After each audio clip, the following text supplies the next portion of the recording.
J'ai écrit 40 000 mots en 8 jours. Et je vais vous expliquer comment j'ai fait. Je pense que j'arrive pas à dunker. Je pense pas.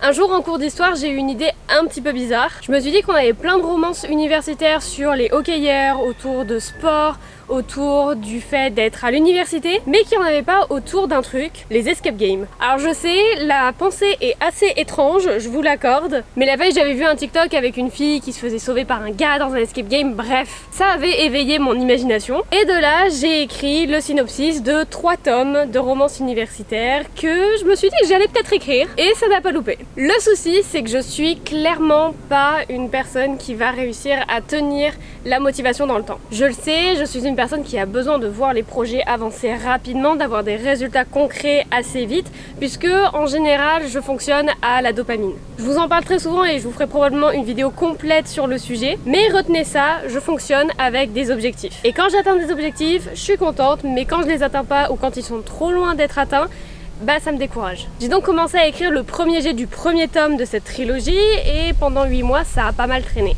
Le souci c'est que j'ai l'ambition de sortir un livre par an. Celui que j'ai sorti cette année est fini, c'est bon, il est disponible sur Amazon. Je vous mets tous les liens en description. Mais pour l'année prochaine, j'ai rien de concret à proposer. C'est là que je me suis dit qu'il fallait que je me bouge et que si j'arrivais pas à marcher ni à courir, il était peut-être temps de sprinter. Je suis une sprinteuse. J'ai besoin d'écrire beaucoup en une seule fois et d'avoir des résultats rapides. Concrètement, écrire chaque jour 500 mots, c'est clairement pas pour moi. Et je sais qu'on n'en parle pas beaucoup dans le monde de l'écriture, mais être un sprinter, ça a quand même des avantages et des inconvénients. Comme je vous le disais, écrire peu tous les jours, c'est clairement pas fait pour moi. Me dire que je vais écrire 500 mots pendant un mois, ça me dit pas que je vais avoir fini un premier jet à la fin. Donc ça me motive pas. Je fonctionne beaucoup mieux lorsque je suis lancée et que j'écris par exemple un chapitre d'une traite. Ça fait donc que j'ai un rythme d'écriture qui est assez irrégulier. Je peux écrire tous les jours pendant une semaine et puis d'un coup ne plus écrire pendant un mois et puis reprendre pendant une semaine. C'est tout le problème et c'est là où il faut que j'arrive encore à travailler pour réussir à être constante et régulière. Mais l'avantage qu'il y a là-dedans, c'est que quand je suis lancée, quand je suis dans mon histoire et quand je suis enfin dans un état de concentration, quand je suis dans le flow, j'arrive très souvent à terminer les chapitres que j'ai commencés. Mais en tout cas, jardinier ou architecte, écrire vite, c'est pas fait pour tout le monde et je vais vous expliquer pourquoi. Quand on est un sprinter, on sait qu'on écrit beaucoup, mais que la qualité ne va pas forcément être là à la fin. Remarque, même lorsqu'on écrit lentement, on n'est pas forcément sûr que la qualité soit là.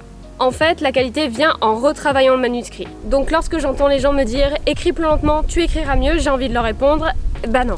De toute manière, que j'écrive vite ou lentement, je finis toujours par faire les mêmes erreurs et aussi me corriger le même nombre de fois. Je passe le même nombre d'heures sur un manuscrit écrit vite et un manuscrit écrit lentement. Mais ce qu'il y a de bien, c'est que quand j'écris vite, j'ai au moins la satisfaction de me dire que j'ai eu une quantité intéressante de mots qui ont été sortis de ma tête. Alors que lorsque j'écris lentement, déjà je suis pas forcément satisfaite de ce que j'ai produit et en plus je sais que la quantité n'est pas là. C'est à vous de voir, peut-être qu'écrire lentement ça améliore votre style, mais en tout cas c'est pas mon cas. Il y a un deuxième aspect auquel les sprinters sont confrontés. On sprint une partie de la course, mais il faut qu'on se repose après. Clairement, je suis pas capable de rester sur mon ordinateur 7-8 heures à écrire. Je sais que beaucoup d'auteurs le font parce que justement ils sont rémunérés et que leur livre marche bien, ils écrivent plus lentement, ils posent plus leurs mots. Mais moi, j'en suis tout simplement incapable.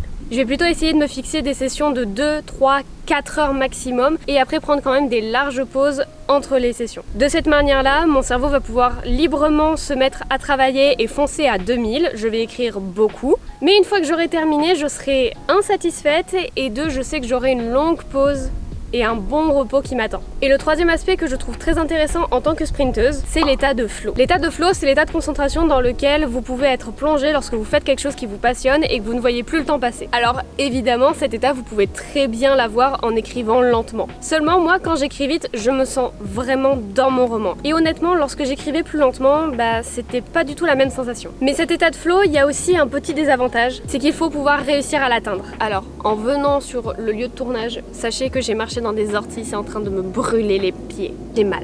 Par exemple, avant de commencer cette semaine de sprint, je me suis assurée de diminuer mon temps d'écran de manière à ce que mon temps d'attention et mon temps de concentration puissent librement augmenter. En gros, je suis passée de 3 heures de temps d'écran à 1h30. ce qui est franchement pas mal. Et je vois la différence, je suis beaucoup plus attentive, j'arrive à lire plus longtemps, j'arrive à travailler plus longtemps, j'arrive à me motiver pour faire des nouvelles choses. Donc concrètement, que ce soit pour atteindre l'état de flow ou même pour votre santé mentale en général, diminuer le temps d'écran, c'est toujours quelque chose d'intéressant à essayer. Mais d'autant plus pour les sprinters parce qu'on a besoin d'être très attentif et très concentré dès les premières minutes. Bon, maintenant que je vous ai parlé un peu du fait d'être sprinter, il est temps que je vous donne les 6 commandements que j'ai pu tirer de cette semaine d'écriture.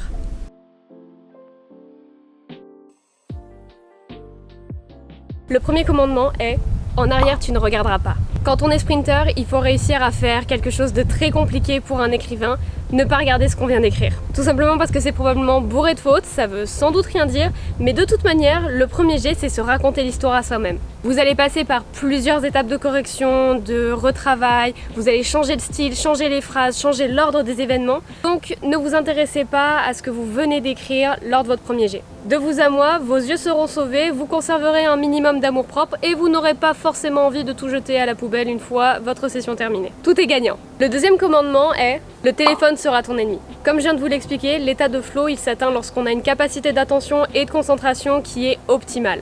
Autrement dit, les contenus courts, les réseaux sociaux et tout ce qui ruine un petit peu notre attention depuis des années, ça nous dessert clairement. Donc un conseil, si vous pouvez le faire, essayez de diminuer votre temps d'écran au maximum, changez vos habitudes, changez vos activités, privilégiez un quotidien plutôt sain au maximum de ce que vous pouvez et vous verrez que de toute manière, que ce soit vos compétences d'écriture, votre efficacité ou même votre santé en général, vous remerciera. Du repos efficace, tu t'imposeras. En suivant la logique du deuxième commandement, vous avez déjà un petit peu réduit votre utilisation des réseaux sociaux. Cependant, il y a quelque chose que beaucoup d'écrivains, de lecteurs et de personnes en général font, c'est passer des pauses sur les réseaux sociaux. Grande nouvelle, je suis désolée de vous l'annoncer, mais surfer sur TikTok, c'est pas vraiment une pause. Votre cerveau, il n'a pas le temps de ralentir, il est surstimulé et par conséquent, vous n'allez pas vraiment vous reposer. À la place, vous pouvez tout simplement sortir un petit peu, attraper un livre, dessiner, chanter, danser, peu importe. Faites tout ce que vous pouvez loin des écrans, surtout lorsque vous travaillez dessus. Le fait de vous éloigner de vos outils de travail, que ce soit le téléphone, l'ordinateur, la tablette ou autre, ça va tout simplement vous permettre de laisser la place à votre cerveau de trouver des solutions à des problèmes que vous avez rencontrés plus tôt dans la journée, de laisser la créativité parler et peut-être que vous allez revenir avec une nouvelle idée. Dans tous les cas, si vous êtes un sprinter, vous écrivez avec un cerveau qui va à 2000, donc si vous allez sur TikTok, vous ne le laissez pas ralentir, c'est donc très mauvais pour le moteur. Le quatrième commandement est ton plan, tu suivras. Alors je sais, on n'a pas besoin d'être jardinier ou architecte pour réellement être sprinter. Néanmoins, on a quand même besoin d'avoir un certain fil conducteur dans nos sessions. Pourquoi ? Tout simplement parce que vu qu'on écrit vite, on a besoin de savoir où on va avant de l'atteindre. Quand un sprinter court sur la piste de course, il sait très bien où ça s'arrête. Et c'est le fait de ne pas avoir à réfléchir à sa direction qui fait qu'il va pouvoir aller plus vite. En gros, si vous êtes en train de courir et que vous réfléchissez à votre itinéraire, vous risquez très sûrement de ralentir et d'être moins efficace. Donc, avant vos sessions, vous pouvez tout simplement désigner un nombre de chapitres à écrire, un nombre de mots à atteindre ou à ne pas dépasser, et vous y tenir pendant tout le long de votre course. Le cinquième commandement, il est à prendre avec des pincettes. Chaque jour, tu écriras. Personnellement, quand je fais un sprint d'écriture, je tente de le faire sur plusieurs jours. Typiquement, ça fait 8 jours que je me lève à une certaine heure et que je m'impose un certain nombre de mots. De cette manière-là, j'ai pu écrire beaucoup en peu de temps et finir un premier jet. Décider de faire un sprint, c'est un peu comme se mettre un couteau sous la gorge et se demander de respirer. En gros, si vous savez que vous n'êtes pas en état pour faire de l'apnée, ne le faites pas. Clairement, écrire beaucoup pendant plusieurs jours, c'est très compliqué, donc si vous savez que vous n'êtes pas en état pour le faire, ne vous lancez pas là-dedans. Par contre, vous pouvez très bien vous planifier une session de sprint une fois de temps en temps, ça se fait aussi très bien. Personnellement, je le fais vraiment quand je sens que je bloque sur un manuscrit et que j'ai besoin d'avancer. Typiquement, là, ça faisait littéralement 8 mois que je pataugeais, j'avais la moitié d'écrit et je me suis dit qu'il était temps que je termine ce livre-là. Donc je l'ai fait et ça n'a pas été de tourpeau, mais je suis soulagée d'avoir fini. Et enfin, le 6e et dernier commandement, de toi tu seras fier. Ouais, vous venez de terminer un manuscrit, vous venez de terminer un premier jet, vous venez d'écrire 10, 20, 30, 40, 50 000 mots en très peu de temps. Prenez le temps d'apprécier ce que vous venez de faire. Prenez le temps de souffler, de regarder là où vous étiez la semaine dernière, il y a quelques jours, peu importe. Et dites-vous que vous avez monté une sacrée marche en très peu de temps. T'as réussi, ton premier jet est fini, t'as avancé à la moitié de ce que tu voulais faire, terminé un projet et bah bravo, tu peux te féliciter. Personnellement, je suis vraiment soulagée d'avoir fini ce premier jet là parce qu'il me plombait un petit peu depuis quelques temps. Et maintenant, je vais pouvoir profiter du bon air de la campagne, du soleil et de mes vacances pour enfin me relaxer. Eh mais attends, ta romance universitaire, c'était pas une trilogie de base? Bon. Bah j'y retourne.